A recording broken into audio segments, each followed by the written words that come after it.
முன்பு ஒரு காலத்தில் கிராமத்தில் நாய்க்குட்டி ஒன்று இருந்தது. அந்த நாய்க்குட்டி தினமும் காலையில் வீடுகளுக்கு பின்னால் சென்று அங்கே கிடைக்கும் உணவுகளை உண்டு வந்தது. ஒருநாள் அதிர்ஷ்டவசமாக அதற்கு ஒரு பெரிய எலும்பு துண்டு கிடைத்தது.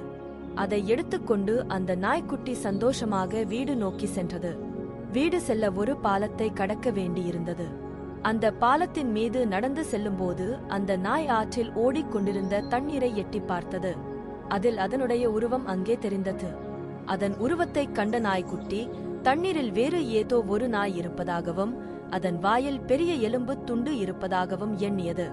எப்படியாவது அந்த எலும்பு துண்டை வாங்க வேண்டும் என்று தண்ணீருக்குள் குதித்தது. தண்ணீரில் குதித்த பிறகுதான் அங்கே வேறு நாயும் இல்லை, எந்த எலும்பு துண்டும் இல்லை என்று அந்த நாய்க்குட்டிக்கு புரிந்தது. தண்ணீரில் தத்தளித்துக் கொண்டிருந்த நாய்க்குட்டி எப்படியோ பல நேர போராட்டத்திற்கு பிறகு கரையை எட்டியது. அந்த நாய்க்குட்டி வாயில் இருந்த எலும்பு துண்டும் தண்ணீரில் விழுந்து விட்டது. கரையை எட்டிய பின்பு நாய் தன் செயலை நினைத்து மிகவும் வருத்தப்பட்டது.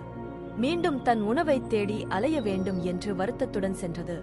நீதி, சிந்தித்து செயல்பட வேண்டும்.